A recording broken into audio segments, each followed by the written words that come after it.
Glória a Jesus. Eu saúdo a amada igreja com a paz do Senhor. Amém? Amém? Glória a Deus. É um motivo de grande alegria estar aqui com os irmãos, com a igreja nessa noite, para estudarmos a palavra de Deus juntos em nome de Jesus.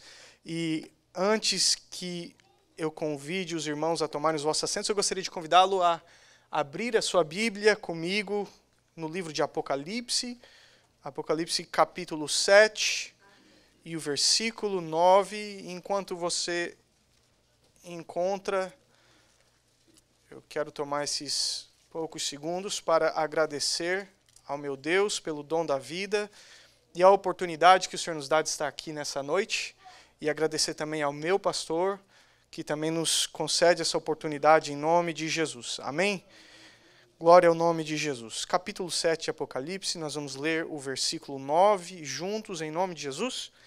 E se você tem a sua Bíblia aberta comigo, no capítulo 7, versículo 9, diga amém. Amém. Glória a Deus.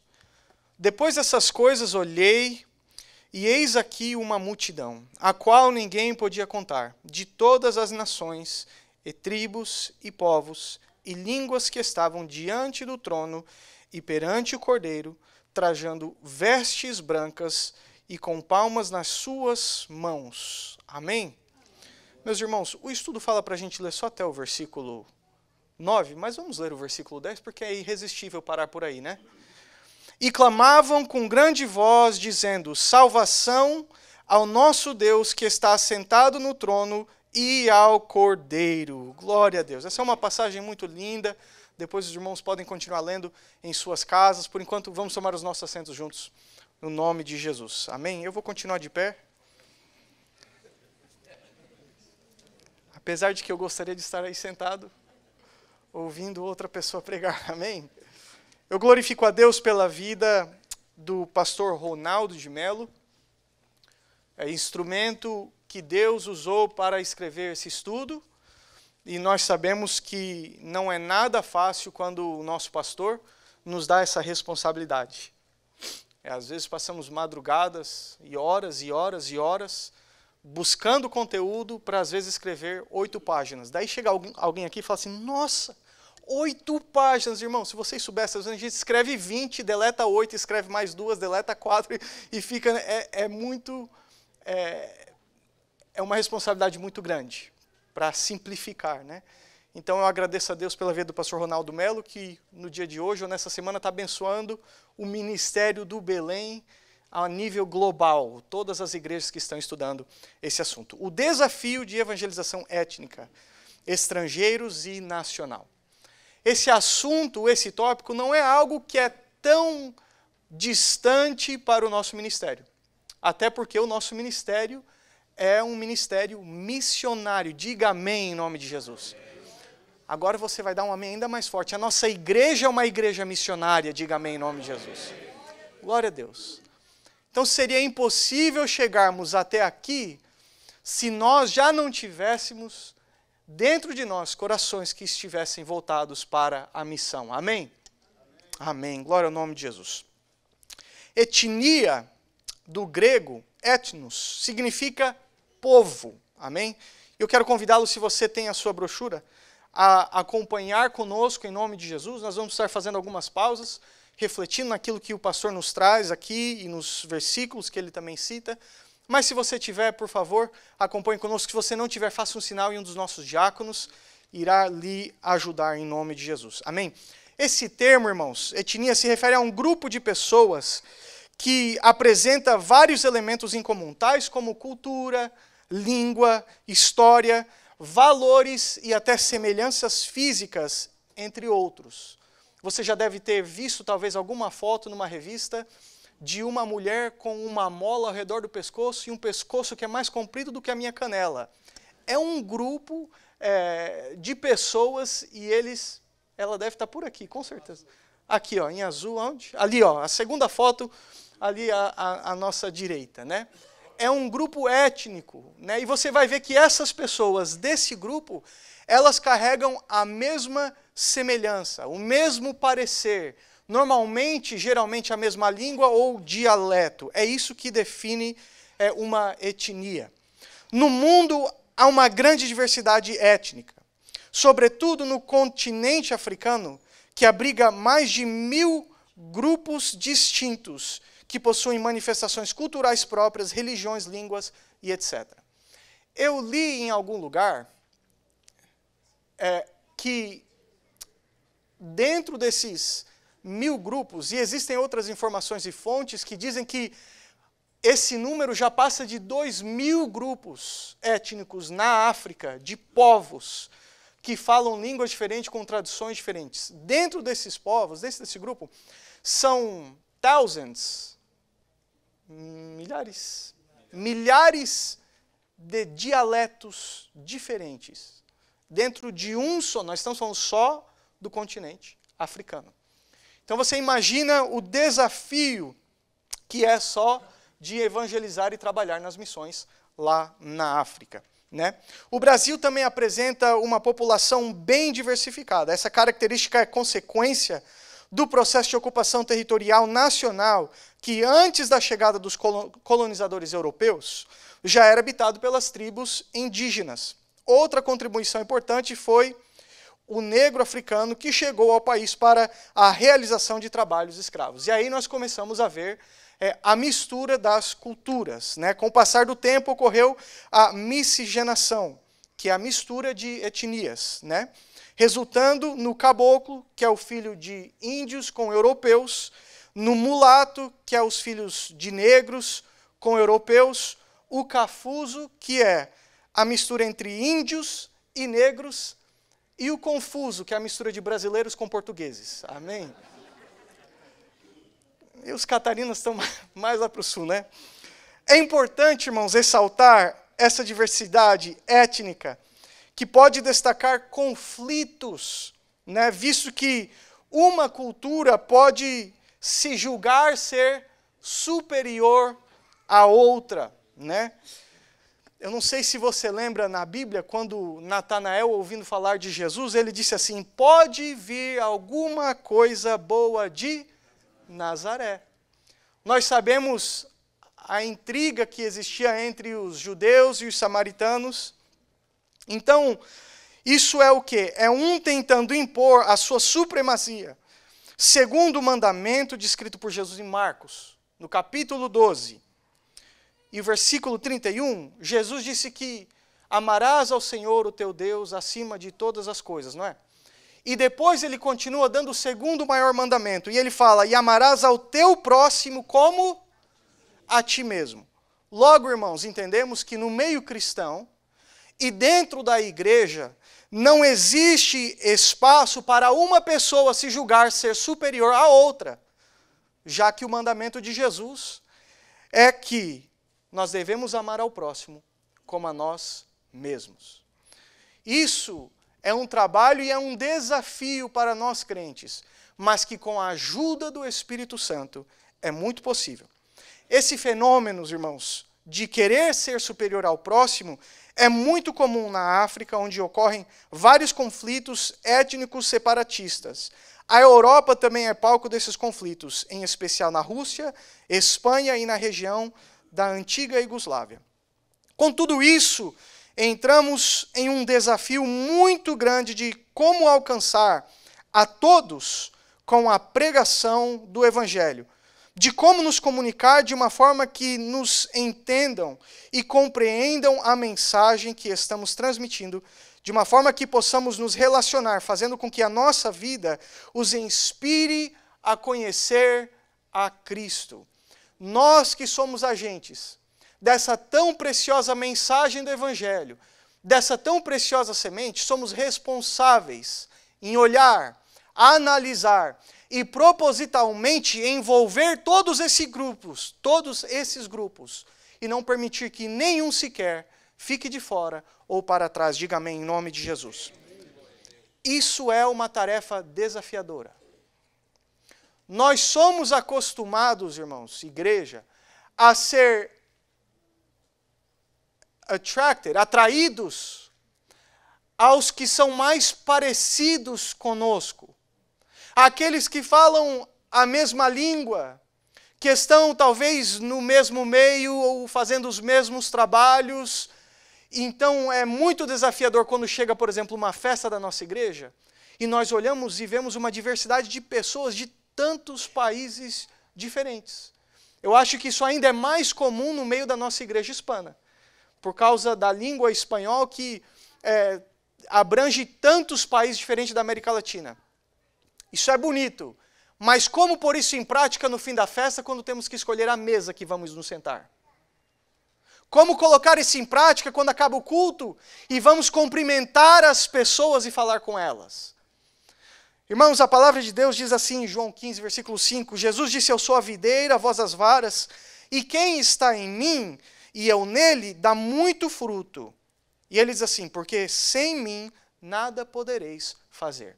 Com a ajuda de Deus, nós poderemos ser esse povo que, apesar de cultura diferente, língua diferente, somos unidos em uma mente, em um propósito, em um espírito no Senhor. Diga amém, em nome de Jesus. Nós vamos ver, nós vamos conhecer a igreja multicultural em Atos. Deus fez algo extraordinário que ele decide launch, né? Quando uma companhia tem uma data específica para fazer a inauguração dela, geralmente onde vem os convidados, ilustres, e eles vão inaugurar o prédio, chamam pessoas para que aconteça isso. Jesus fez mais ou menos assim lá em Atos. E ele falou que os seus discípulos ficassem juntos e esperassem que até do céu eles fossem revestidos de poder. Não foi assim? Note que naquela semana, naquela época era o tempo que viriam pessoas de todas as partes para estar em Jerusalém reunidos. E foi exatamente nesse momento que o Senhor Jesus Cristo, decidiu fazer o launch da igreja para que todos conhecessem a mesma pregação, o mesmo Salvador e se convertessem ao Senhor Jesus Cristo. Essa igreja começa lá em Atos, com povos diferentes, com pessoas diferentes, de línguas diferentes, e nós vamos ver isso agora no nome de Jesus. No livro de Atos, tanto das primeiras igrejas cristãs quanto das atividades missionárias de Paulo, parece sugerir que foi a formação das igrejas multiculturais e multiétnicas que dominou a missão da igreja primitiva. Pode-se dizer que Lucas apresenta a igreja cristã primitiva em Jerusalém com etnias diversas. A igreja consistia em sua maioria de língua aramaica e uma minoria de língua grega. Esses dois grupos tinham suas próprias reuniões, mas aceitavam a liderança geral dos apóstolos. Lucas enfatiza que os líderes da igreja mostram preocupação sincera com as necessidades do grupo étnico e a unidade da igreja. Ele também enfatiza que eles foram flexíveis o suficiente para reestruturar a comunidade e dar responsabilidades de liderança aos membros do grupo minoritário quando necessário.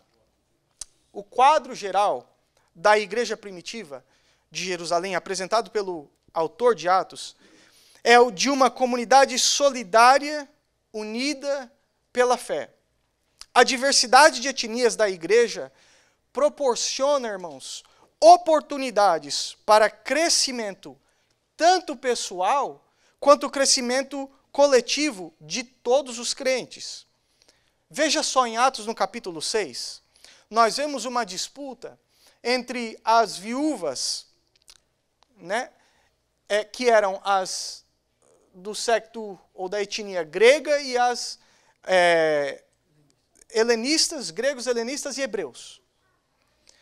E nós vemos que isso foi devido, claramente está escrito no capítulo 6, ao grande crescimento dos discípulos. A igreja estava crescendo e expandindo. Logo após isso aconteceu ou surgiu esse problema. Razão que eu estou falando isso, amados, é porque o crescimento, ele nos traz desafios. E às vezes nós olhamos para esses desafios e ficamos desencorajados. Mas essas são as oportunidades que nós temos de buscar a Deus e pedir de Deus que nos dê estratégia para abraçar o crescimento e continuar servindo a igreja. O que nós não podemos fazer é dar um passo atrás e rejeitar o crescimento proporcionado por Deus por medo. Essa semana nós estamos fazendo parte do treinamento dos Caring Groups. O treinamento dos Caring Groups, nosso pastor estava nos contando na terça-feira, na segunda-feira, perdão, pastor, que ele surgiu durante um momento que nós estávamos sendo desafiados. Quando era isso? Furacão. Pessoas novas chegando na igreja, alguns já acostumados há dezenas de anos a ouvir esse boato de furacão, acostumado com fila no posto de gasolina, no supermercado, mas algumas pessoas recém-chegadas, que ficam nervosas, que ficam preocupadas. E o Espírito Santo de Deus levou durante o crescimento da igreja, levou ao nosso pastor a chamar e convocar a igreja para que ninguém ficasse sem ajuda, sem ser acolhido, que passasse por esse momento sozinho, desprezado, de lado. Durante um desafio, surge a oportunidade para crescimento. Às vezes nós olhamos para um desafio que a igreja está passando e nós, às vezes, até murmuramos. Às vezes nós até falamos contra a liderança e não entendemos e nem vemos que o que Deus está fazendo é dando a oportunidade para um crescimento da igreja, mas também um crescimento pessoal.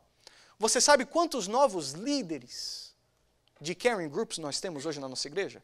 Pessoas que não tinham propósito e hoje têm. Pessoas que não serviam e hoje servem. Pessoas que não tinham responsabilidade com a obra de Deus e hoje têm. Mediante uma necessidade. E assim foi na igreja de Atos. Não só isso, irmãos. Nós vemos que esse princípio de desafio é o que nos ensina a trazer pessoas para serem o quê? Para serem consagrados para a obra de Deus.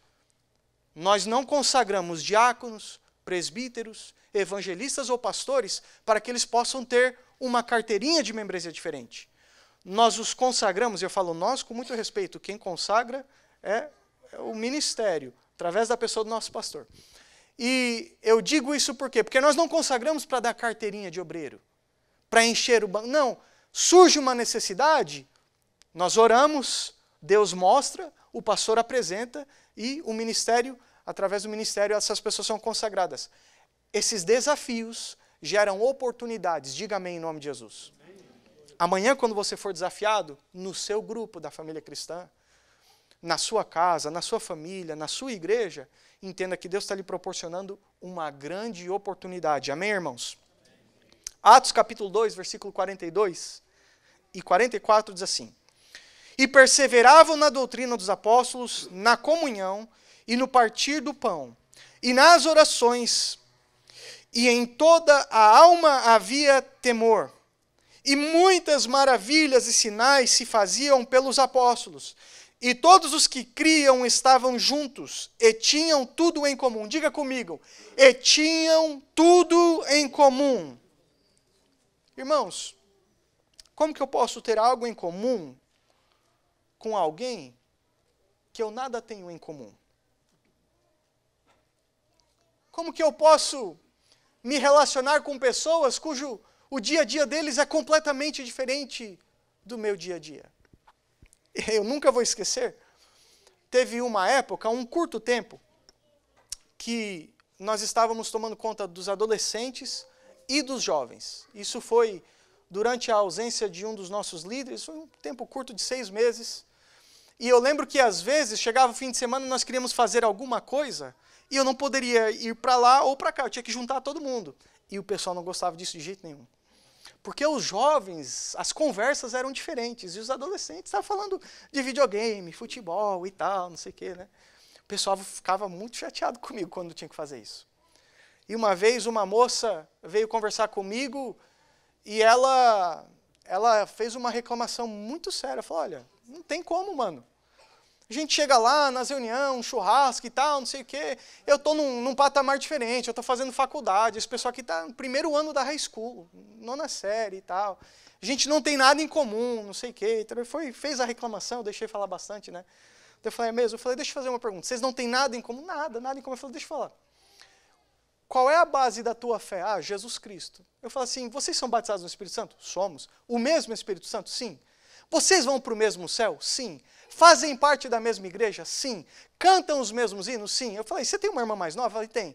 Vocês duas não têm nada em comum por causa da idade? Não, DNA é o mesmo, o pai é o mesmo, a mãe é a mesma, moram na mesma casa. Fala assim, você já mandou ela embora porque vocês não têm nada em comum, porque são diferentes? Não, então. É um irmão mais novo, uma irmã mais velha. Nós somos ensinados na palavra de Deus, quando falar com os mais velhos, fale a eles como pais. Quando falar aos mais novos, fale a eles como irmãos. Um respeito mútuo, um carinho, um cuidado. Como que eu faço para ter tudo em comum com os outros? Vamos para a nossa declaração de propósito? Assembleia de Deus, Ministério do Belém.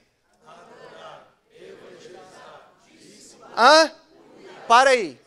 O quê? O próximo. Cuidar. Se você cuida do irmão mais novo, você sabe como que ele escova o dente, ele não gosta de tomar banho, odeia lavar atrás da orelha, não gosta de limpar o pescoço. Você sabe como é que é, porque você cuida. Pastor, eu não aguento mais falar desse negócio de não ter documento, porque eu recebi meu green card 10 anos atrás, não tem mais esse problema, é mesmo? Cuida de alguém que não tem. Vai lá aconselhar. Mas vai lá chorar com ele. Pega lá na mão dele e fala, eu consegui, você vai... Não, eu não tenho nada em comum. Olha, eu já sou documentado. Esse negócio de trabalhar na construção, ou fazer Uber, ou fazer não sei o que e tal. Eu estou num outro patamar. Meu amigo, desculpa, se enxerga. Porque o Criador se fez nada, se fez um homem, e se fez em comum a esse ordinário aqui. Para dar a vida dele no meu lugar. A Bíblia fala assim, maior amor do que esse não há. Do quê? Do que dar a vida pelo seu amigo, seu irmão. Como assim não tem nada em comum? Como que eu vou entrar no mesmo céu que você se eu não tenho nada em comum contigo? Nós temos tudo em comum. Diga amém em nome de Jesus. Quem não tem nada em comum é porque está espiritualmente frio, se não morto. Comece a orar. Comece a chorar pelas causas do teu irmão, você vai ver quanto você vai encontrar em comum a eles, em nome de Jesus. O relato de Lucas sobre o início da igreja de Jerusalém sugere que a minoria de língua grega estava totalmente integrada à igreja, pois eles haviam voz na assembleia. E Lucas não menciona nenhuma tentativa feita pela maioria de língua aramaica de exigir a assimilação cultural ou linguística. O quadro geral da igreja primitiva de Jerusalém, apresentado pelo autor de Atos, é uma comunidade solidária, unida pela fé. Isso se encaixa com os principais propósitos teológicos de Lucas, fortalecer a fé dos cristãos e incentivá-los a prosseguir com a sua missão, que é para todas as pessoas, independente da sua origem social ou étnica. Tiveram alguns desafios? Absolutamente. Vamos ver como eles foram resolvidos? No capítulo 6 de Atos, nós vimos a situação onde os diáconos foram consagrados para que eles pudessem servir as viúvas, não é verdade? O grupo da minoria teve voz. Nós estamos vivendo na democracia que você só pode exigir, você só pode viver democracia se a sua voz for igual a de quem está no poder. Caso contrário, você não tem espaço. Nós vemos que o grupo menor pôde levar a eles uma necessidade e um problema que estava acontecendo. E não só isso, eles foram atendidos, eles foram ouvidos. No próximo ponto, nós vemos o princípio ou princípios de integração. Os textos expostos nos fornecem diretrizes, meu Deus, esse tempo está correndo, ou princípios que podem nos ajudar a desenvolver estratégias para a integração de pessoas ou de outras nacionalidades e etnias nas igrejas locais. Eu creio que a família cristã e os caring groups é uma ótima ferramenta para isso, em nome de Jesus. Nós vemos aqui no princípio da igualdade. Lucas prova que não há lugar para discriminação racial dentro da igreja cristã. Em Cristo, todos os crentes são espiritualmente iguais, independentemente da sua origem étnica. Em Atos, capítulo 15, versículo 8 a 11, nós vemos o seguinte. Vamos ler juntos. Você está comigo aí no seu estudo? Amém. E Deus, que conhece os corações, diga corações, em outras palavras, o teu dialeto, língua, parecer, corte de cabelo, vestimento, não tem nada a ver. Lhes deu testemunho, dando-lhes o quê? O Espírito Santo, assim como também a nós. E não fez diferença, ele não fez acepção alguma entre eles e nós, purificando os seus corações pela fé. Agora, pois, por que tentais a Deus, pondo sobre a serviço dos discípulos um jugo que nem nossos pais, nem nós podemos suportar? Mas cremos que seremos salvos pela graça do Senhor Jesus Cristo, como eles também. Tal compreensão da igualdade tem implicações para um tratamento melhor. Enquanto a imigrantes forçados, por exemplo, são negados certos direitos pela sociedade por causa de seus status legais. As igrejas não devem fazer o mesmo com os refugiados cristãos, com os imigrantes. E requerer de asilo se quiserem replicar a igreja primitiva. Lucas lembra aos seus leitores o papel fundamental que os refugiados desempenharam na missão da igreja do primeiro século. Olha, no próximo tópico diz assim, princípios da mutualidade. Lucas aponta que no concílio de Jerusalém, lá no capítulo 15 de Atos, a igreja primitiva decidiu ter uma política de não assimilação.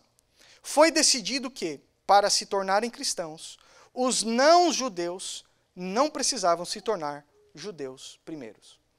Isso foi um grande debate e causou esse concílio para que pudesse ser tomado medidas e uma decisão concreta de como eles deveriam proceder daí para frente. Atos capítulo 15, versículo 19, diz assim, por isso julgo que não se deve perturbar aqueles dentre os gentios que se converteram a Deus. Eles queriam fazer com que os gentios primeiro fossem convertidos ao judaísmo e depois de serem convertidos ao judaísmo, aí sim fossem convertidos ao cristianismo, como os judeus que tinham recebido a mensagem. A igreja sabia que tal obrigação seria um obstáculo imenso, irmãos, para a sua missão e a integração dos crentes não judeus. Para uma igreja envolvida com as etnias, isso significa que não deve esperar que abandonem a sua língua e todas as suas tradições e costumes e adotem uma cultura dominante. Paralelamente, o Concílio de Jerusalém deixou claro que, embora não houvesse necessidade de que os crentes não judeus estivessem de sua herança cultural ou desistirem de sua herança cultural, exigia o seguinte, que respeitassem certos costumes judaicos. E eu vou parar um pouquinho aqui, porque esse é um tema muito importante para nós como igreja, principalmente como igreja missionária. Observe, irmãos, que essa determinação dada por Deus, através de Tiago, aqui no capítulo 5, tem 4 princípios espirituais e não culturais. Eles não precisavam seguir a lei judaica, e ele deixou claro, não fica perturbando os gentios com essas coisas. Mas, essas 4 coisas, eles vão guardar. E ele diz assim no capítulo 15 e no versículo 20, escuta bem. Mas escreve-lhes que se abstenham das contaminações dos ídolos, da prostituição, do que é sufocado e do sangue. Olha só, irmãos, às vezes nós confundimos aquilo que é doutrina com aquilo que é costume. Daí nós pegamos uma doutrina errônea de um povo diferente e achamos bonito e queremos trazer para dentro da nossa igreja. Isso é um problema muito sério, porque não é uma questão de cultura, de etnia, de costume, de tradição. É uma questão de doutrina. Por muitas vezes, crentes têm cometido erros, porque eles olham em outro lugar e veem algo que para eles pensam, não é só uma questão de cultura, eu vou aplicar aquilo que está sendo feito lá, aqui. E você não vai nem perguntar para o teu pastor antes? E se não for cultura? E se não for uma questão de costume? E se for de fato doutrina e você estiver agora entrando num precipício? A Bíblia diz que um abismo puxa outro abismo. Tá uma moda aí, irmãos, uns crentes ficar com o cabelo comprido, uns cantores aí, tá bonito. Eu falei pro pessoal, olha, eu até escuto essa música, só não põe esse cara aqui cantando. Os caras cabelão comprido, tal, no meio das costas. Não, porque Jesus, porque não sei o que e tal, não sei o que. É uma questão de costume. Vai lá ler 1 Coríntios capítulo 11. O mesmo capítulo da Santa Ceia. Daí, se você puder completamente tirar a parte do cabelo crescido do homem, então vamos também tirar a ceia. Vamos começar a escolher aquilo que a gente mantém. Existem coisas, igreja, que não é costume, que não é uma questão de cultura, nem... é porque eu sou desse país, nesse país pode. Não. Olha só. 4 princípios muito importantes. Contaminação de ídolos. Isso foi uma preocupação muito real da igreja primitiva. Nós vemos Paulo, na carta de Coríntios, escrevendo sobre isso com extensão, irmãos. Os animais eram sacrificados aos deuses pagãos, e depois a carne desses mesmos animais eram levados para os mercados. Daí os crentes iam lá e compravam essas carnes para comer. Eu não sei se era mais barato, eu não sei se estava em liquidação, não sei porque que eles faziam isso, mas ele fala, olha, segundo a decisão do concílio, os gentios convertidos eram proibidos de comer essa carne conscientemente. Paulo adotou a mesma posição escrevendo à igreja de Corinto. Em outras palavras, isso foi oferecido a um outro Deus. Não tenha parte com isso. Eu já ouvi crente falando, se um dia eu passar por uma macumba ali na esquina, eu dou uma cheirada e se aquele frango ainda estiver fresco, eu puxo e dou uma mordida. Misericórdia, irmão. O sangue de Jesus tem poder. Um negócio que foi oferecido a Satanás, fazer trabalho contra os outros, você vai puxar o negócio, vai dar uma mordida. Não, porque eu sou o cara. Pelo amor de Deus, vai ler Bíblia. Isso daqui não é cultura. Mas os gregos fazem isso. Não é cultura. Não é uma questão, porque lá eles falam assim, não pode, irmãos. A outra era a prostituição. Por quê? Porque dentro dos templos deles, uma das formas que eles prestavam o culto era o quê? Através da prostituição. Os judeus sempre foram instruídos a não se prostituir, tanto na forma espiritual quanto fisicamente, irmãos. Em todos os aspectos. Isso era um padrão e é um padrão na cultura judaica. Precisava ser propositalmente ensinado e passado como uma instrução aos novos convertidos. Caso contrário, irmãos, eles continuariam nas suas práticas pagãs. Nem tudo que você entender como padrão é padrão para o outro, mesmo agora, o irmão estando em Cristo. Quando a gente pega uma pessoa e essa pessoa aceitou a Jesus, como que Jesus escreveu, ou como que Jesus descreveu isso para Nicodemos? Me conta, o que ele falou?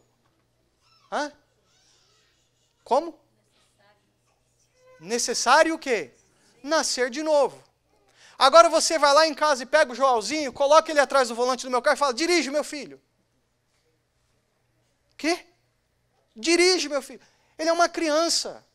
Alguém vem para a igreja, aceita Jesus como Salvador, o que ele é?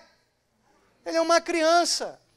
Se a gente ficar com esse negócio, não é o costume dele, ele trouxe lá de fora porque é assim mesmo. Não é costume, é doutrina, não pode. A prostituição não pode, é errada. 1 Coríntios capítulo 6, vai lá e lê. Isso é uma mistura de cultura.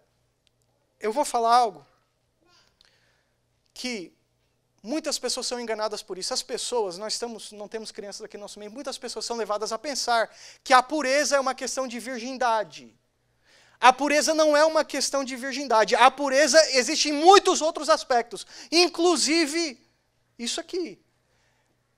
Se você ler lá 1 Coríntios capítulo 6, se afastar de qualquer coisa que é impura, que ofenda a santidade de Deus, que você pode simplesmente colocar diante dos seus olhos. Nós não podemos cair nessas armadilhas. Então eles ensinam propositalmente a prostituição, fica longe. A outra coisa, eles ensinam também sobre o quê? Sobre a prostituição, Paulo escreveu, fugir da prostituição, todo pecado que o homem comete fora do corpo, mas o que se prostitui peca contra o próprio corpo. Ou não sabeis que o nosso corpo é o templo do Espírito Santo, que habita em vós, proveniente de Deus, e que vós não sois de vós mesmos. Não é verdade? E o último, irmãos, do que é sufocado de sangue. Olha, lá em Santa Catarina, o pessoal gosta de comer um negocinho, uma linguiça que lá chama morcilha. Eu não sei como que se chama no resto do Brasil. É o mesmo nome? Chouriço? Chouriço. Chouriço é uma linguiça que é feita e é inserido sangue nela. Ok? A pessoa fala, isso é coisa lá do Antigo Testamento, coisa da Bíblia e tal. Olha, desculpa, se você gosta e come, eu acabei de estragar tudo para você. É errado. Está aqui no Novo Testamento, na igreja de Atos. Paulo fala sobre isso. Irmãos, isso é errado. Por quê?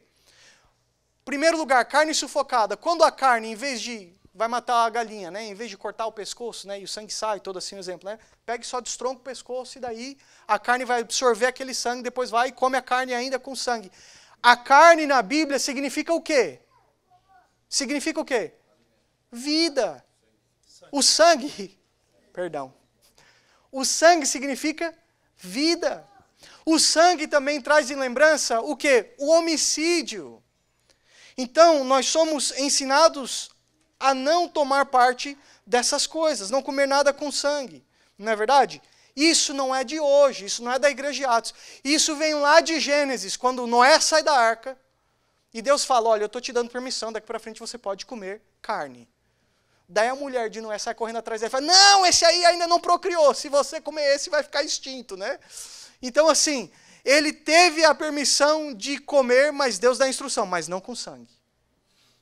Daí na lei mosaica, a mesma coisa, não com sangue. Daí lá em Atos, não com sangue. Daí a pessoa vai assim, mas lá em Santa Catarina a gente gosta de comer morcilha, com sangue é a nossa cultura. Não é cultura, irmãos. Não é cultura, é doutrina, é princípio bíblico, está aqui na Bíblia. Em nome de Jesus, diga amém. Nós precisamos ensinar as pessoas sobre isso. Nós precisamos ensiná-los, porque o novo convertido ele é um bebê, em nome de Jesus. Amém? Então vamos lá. Portanto, tem coisa que é costume, tem coisa que é questão de moralidade e doutrina. Isso não muda de povo para povo. Né? Homens, ponto 2, e aquilo que é de fato costume, mas entra no compromisso que você assinou. Olha só. Aí na sua apostila você vai ler uma coisa que o pastor escreve com muita sabedoria. Ele fala assim, neste ponto vemos a importância do nosso termo de compromisso. Por quê? Porque daí como é que ficam os nossos costumes? Os nossos costumes, que não é uma questão de doutrina, fica lá no nosso termo de compromisso que nós aceitamos para nos tornarmos parte da igreja. Então aqui se eu pecar é contra a doutrina, então lá eu posso pecar. Não, daí lá você peca diferente, é por desobediência e rebelião. Daí a pessoa fala assim, olha, não acredito que o papai deu uma cintada nele, ele só comeu uma bolacha. O que tem de mais em comer uma bolacha? Parece até conversa de avô, não é? Só comeu uma bolachinha, tal. O pai foi lá e deu nele e tal. O seguinte, ele vem desobedecendo desde quando abriu os olhos hoje de manhã. Eu falei 25 vezes para não pegar a bolacha. Ele foi lá, olhou no meu olho, colocou a língua para fora e pegou a bolacha. O que uma criança dessa merece? Mais uma bolacha. Obrigado, pastor Cássio. Uma correção, correto? Daí a pessoa é corrigida. A pessoa é corrigida num nível de costume e fala, nossa, para que tudo isso? Nem precisava disso. O problema não é o costume, irmão. O problema é a posição de rebelião. Olha, a gente come fruta todo dia. Essas árvores aqui, todo dia eu vou lá e escolho uma árvore tirando com uma fruta, é só uma fruta. Então o que é só mais uma fruta? Não, essa aqui não era só mais uma fruta. Isso aqui foi um ato de rebelião. Nós temos desobediência, nós temos que tomar esse cuidado e ensinar esse cuidado no nome de Jesus. Diga amém. Amém. Princípio da liderança mista. Lucas enfatiza que as igrejas do Novo Testamento, como as de Antioquia, Filipos, Tessalônica, Bereia e Corinto, eram comunidades multiétnicas. Glória ao nome de Jesus. Nós temos aqui os versículos bíblicos que nos dão respaldo a isso.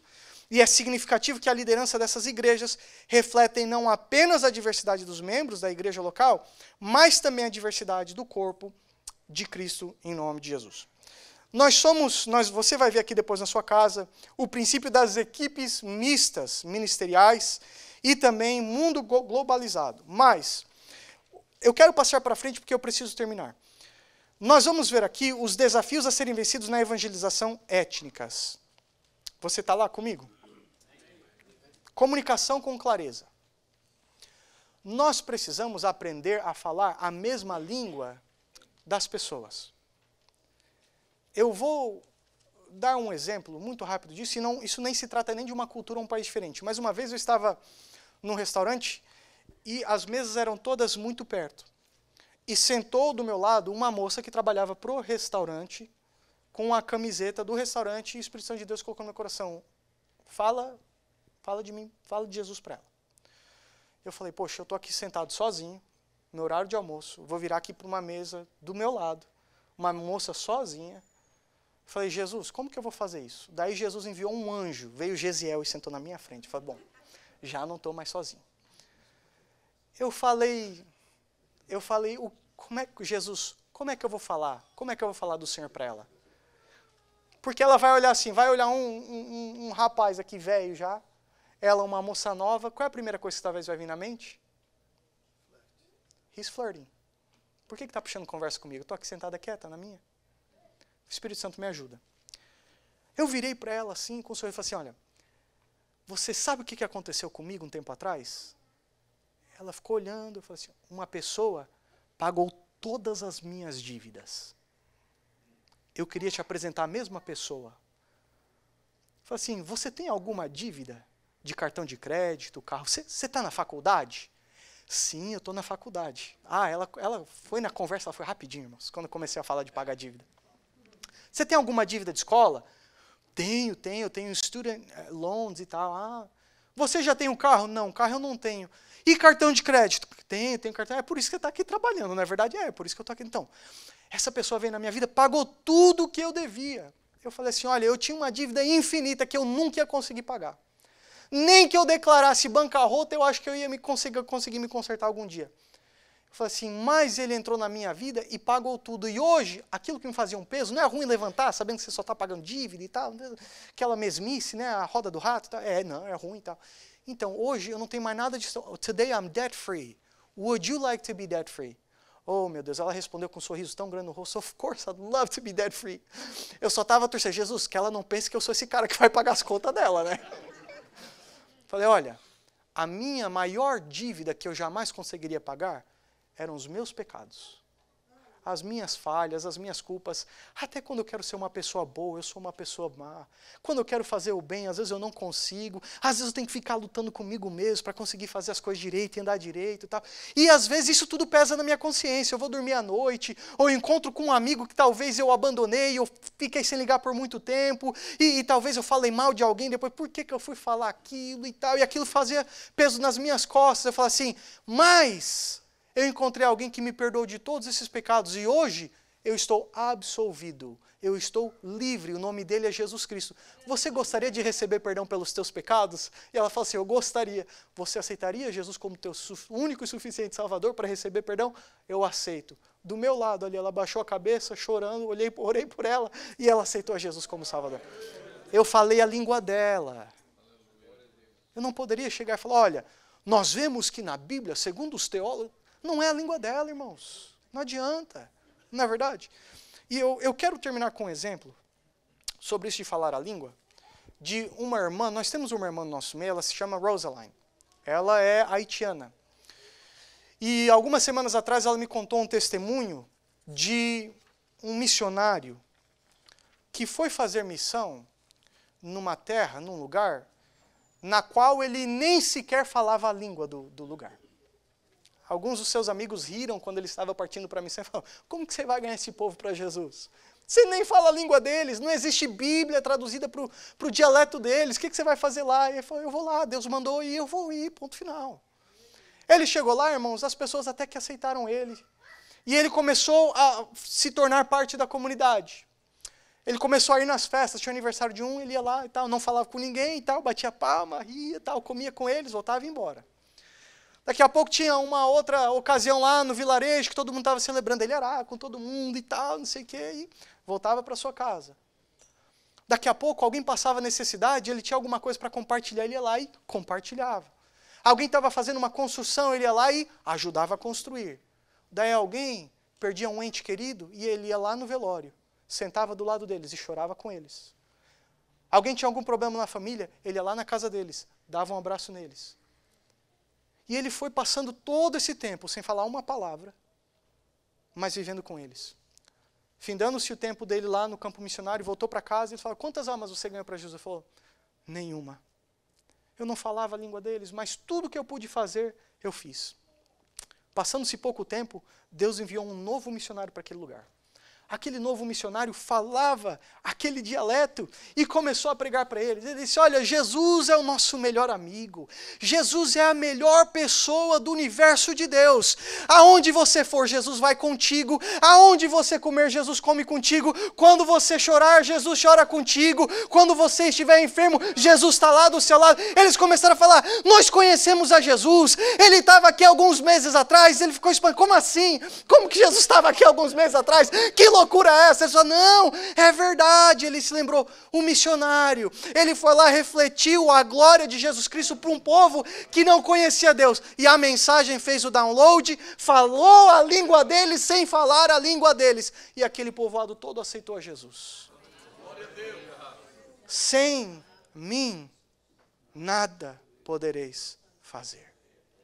Essa missão, irmãos, ela exige estratégias. Essa estratégia não é a nossa criatividade, essa estratégia a gente recebe do céu. E é possível, a gente fala, mas é tão difícil, tem tantos empecilhos, tanta dificuldade. Esquece isso. Nós somos chamados para isso, diga amém em nome de Jesus. Eu tenho carro, meu carro não dirige. Não, dirige sim, quem não sabe dirigir é você. Eu tenho celular, eu não sei usar. Não, você não sabe usar, mas ele serve para isso. Tem uma calculadora, ela não faz cálculo. Não, quem não sabe fazer cálculo é você. Ela funciona... Todo o poder me é dado nos céus. Portanto, ide. Ide. Jesus nos dá essa autoridade, capacidade, poder, sabedoria, graça do céu, misericórdia, sabedoria, entendimento, discernimento, tudo o que a gente precisa para fazer. Mas precisa ser feito com propósito. Algum dia, alguém teve que olhar para aqueles imigrantes que chegaram aqui puxando a cadelinha e a mala deles. E apesar de estar sentado na casa dele, muito confortável, precisou olhar e ter misericórdia. E considerar aonde que eles iam dormir. Quem que ia cuidar deles? Quem que ia ajudá-los? E esse homem de Deus se lembrou que Deus tinha colocado um exército à disposição dele. Daí, com propósito, diante de Deus, veio a estratégia. No meio da dificuldade, no meio do desafio, Deus manda a estratégia. O que a gente precisa? Buscar, olhar, se importar, querer, fazer em nome de Jesus. Essa missão é para mim, essa missão é para você, no nome de Jesus. Amém? Amém. Acabou já meu tempo, há muito tempo atrás. Que Deus te abençoe no nome de Jesus.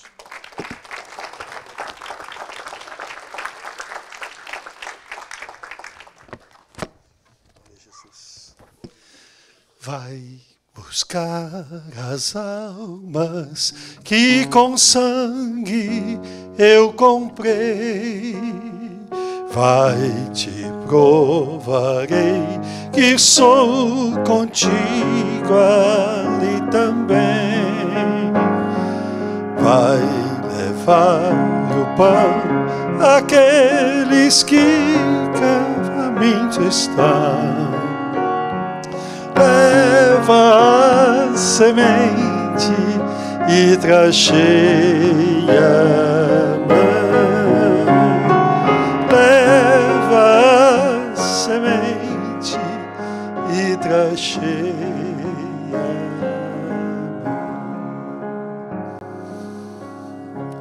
mão. A última mensagem que o nosso pastor pregou para nós no aniversário da nossa igreja no mês passado. Ele disse: conta a história de Jesus para ele. Conta a história de Jesus para ela. Jesus é amor, Jesus é paz, Jesus é vida, Jesus é conforto, Jesus é consolo, Jesus é esperança, Jesus é o amigo de verdade. A única coisa que a gente pode fazer de valor na nossa vida é contar Jesus para eles. Fala de Jesus para as pessoas. Conta Jesus para as pessoas. No dia que elas tiverem um encontro com Jesus, elas nunca mais serão as mesmas pessoas. No dia que elas tiverem um encontro com Jesus, a vida delas vai mudar absolutamente, totalmente. Elas serão uma nova criatura, vai nascer de novo. Eu tenho um amigo que eu sempre gosto de lembrar dele e da história dele. Ele mora aqui nos Estados Unidos. Eu acho que ele chegou aqui com o Mayflower. Ele mora muitos anos nos Estados Unidos. Morou no norte, lá em Nova York, depois veio aqui para a Flórida, muitos anos. E ele namorava uma moça, e a moça trabalhava naqueles quiosques. Agora eu vou forçar um pouquinho, né? Senão a maioria não vai lembrar. A Kodak tinha uns quiosques que ela recolhia os filmes para revelar, e no outro dia você passava lá e pegava o filme, e pegava as fotos reveladas, né? E esses quiosques ficavam aí no estacionamento do Walmart, dos supermercados, etc. Para quem lembra disso, né? E ele chegou lá para buscar a namorada dele que trabalhava lá. Mas naquele dia, durante o dia, ele tinha aceitado Jesus como Salvador. E quando ele chegou para buscar a namorada olhou para ele e disse: o que foi? Ele disse: como assim, o que foi? O que foi? Ela disse: não, o que aconteceu com você? Ele disse: não sei, do que você está falando? Não, você está diferente, tem alguma coisa diferente em você. Seus olhos estão diferentes. O seu rosto está brilhando. O que aconteceu? Você está feliz? O que aconteceu? Conta para mim. É alguma novidade que aconteceu? Eu disse: hoje eu recebi a Jesus como meu Salvador. E ela aceitou Jesus como Salvador. E é uma boa crente. Uma bênção. Jesus faz toda a diferença na vida da gente. Jesus faz toda a diferença na nossa vida. Baixa sua cabeça um minuto, por favor. Feche seus olhos. Agora mesmo nós temos desafios étnicos, desafios de povos não alcançados. Hoje eu clamei a Deus por obreiros para a sua obra, e diz os lugares: Senhor, ali e ali e ali. Eu pedi tanto a Deus, e aflige a minha alma. Vindo para a igreja, eu estava pedindo a Deus. Quando eu cheguei aqui, eu apresentei a Deus os lugares onde nós precisamos de alguém que vá lá contar de Jesus para eles. Talvez nós temos alguém aqui conosco hoje que queira receber a Jesus como seu Senhor e seu Salvador. Como aquela garçonete, aquela moça que trabalhava lá naquele restaurante ao lado do Maurício, naquela mesa, que disse: eu quero aceitar Jesus, eu quero que alguém pague a dívida que eu não posso pagar, os meus pecados. Só o sangue de Jesus Cristo nos purifica de todo o pecado. Você pode mudar de vida e de filosofia de vida, abraçando a teoria de Confúcio, do Buda, ter uma vida zen. Você pode abraçar filosofias e mudar o seu comportamento, mas isso não vai mudar a sua situação espiritual. Você pode se comportar melhor e mudar qualidades de caráter, mas perdoar pecados, só Jesus perdoa pecados. Só o sangue de Jesus nos purifica de todo o pecado. Eu não sei se há alguém aqui essa noite que queira receber a Jesus como seu Salvador. Onde você estiver, levante uma das suas mãos como um sinal. Eu quero orar por você hoje, em nome de Jesus. Enquanto Deus vai tocando nessas vidas, a palavra de Deus falou com você. Existem grupos étnicos que estão pertinho de nós. Existem grupos que estão ao nosso lado. Pastor Maurício falou dos Maçais, da tribo dos Maçais lá na África. Nós já ajudamos eles e do nosso lado, às vezes, tem pessoas que vêm de lugares que nunca ouviram falar de Jesus. Onde está você? Que quer ir para a missão hoje? Através do seu celular, através da sua página no Facebook, na internet, no Instagram, o seu perfil. Só colocar lá uma simples frase: Jesus te ama. Isso muda muita coisa. Coloca lá: Jesus é maravilhoso, Jesus Cristo se importa com você. Coloca lá no seu perfil uma frase que vai tocar os corações. Mas pede aquela frase que o pastor Maurício pediu para Jesus. Quer que os seus débitos sejam pagos? Você quer ficar livre das suas contas, das suas dívidas? Alguém diz assim: ah, mas isso parece que foi uma enganação, você enganou a pessoa. Não. Quando Jesus salva a nossa alma, você acha que Ele não tem capacidade e não tem recurso para pagar as nossas dívidas financeiras? Ele abençoa a nossa vida financeira, Ele prospera. Você deixa de gastar com aquilo que é fútil e você começa a ser abençoado. Cada centavo da sua vida é abençoado por Deus. Hoje é dia de missão. Essa semana é uma semana missionária. Nós, na próxima sexta-feira, vamos ter o Friends Forever, uma campanha evangelística onde nós todos estamos orando e trabalhando para trazer pessoas para Cristo. Onde está você que hoje foi tocado por Deus por essa palavra? E você está dizendo no seu coração: eu quero alcançar esses povos. Eu quero alcançar essa gente. O pastor Amadeu, com pouco inglês que ele tinha, que agora ele desenvolveu, ele começou a pregar na internet, começou a alcançar pessoas lá no Bangladesh, no Paquistão. Hoje ele está fazendo lives, cultos ao vivo lá no Paquistão, lá em Bangladesh. 30, 50 pessoas aceitando a Jesus como seu único e suficiente Salvador. O pastor Amadeu tem mais de 70 anos de idade. Está fazendo missão. Cadê você? Você tem um instrumento poderoso nas suas mãos. Você tem uma alma que Jesus salvou e Ele está chamando você. Jesus está chamando você. Se você quer aceitar o chamado de Jesus, sai do seu lugar, vem aqui, eu quero orar por você. Mas sinceramente, eu vou lhe dar 2 minutos para isso, porque a nossa hora está muito adiantada.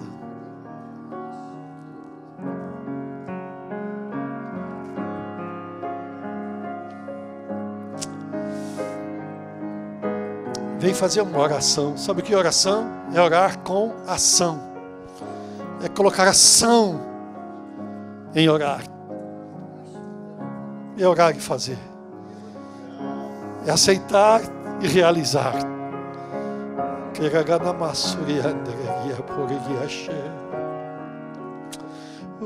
Vai te provarei que sou contigo ali também.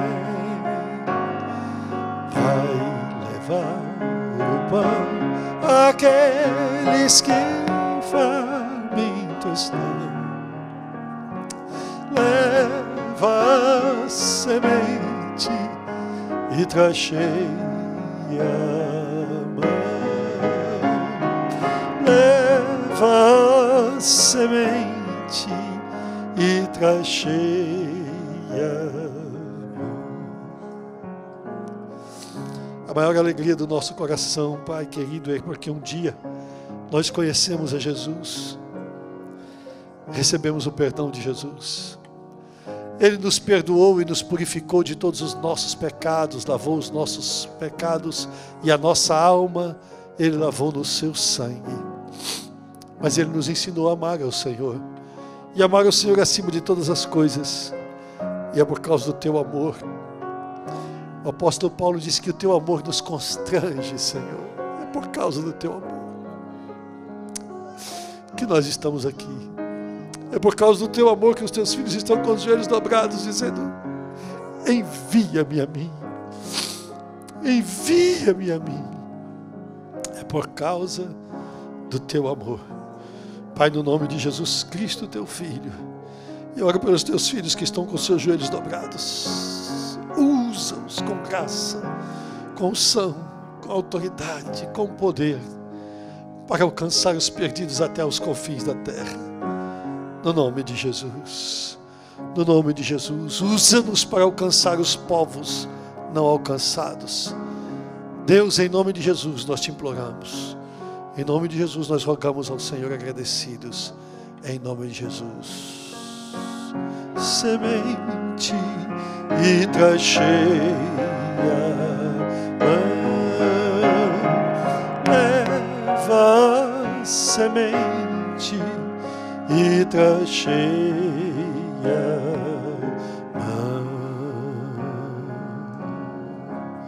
glória a Jesus.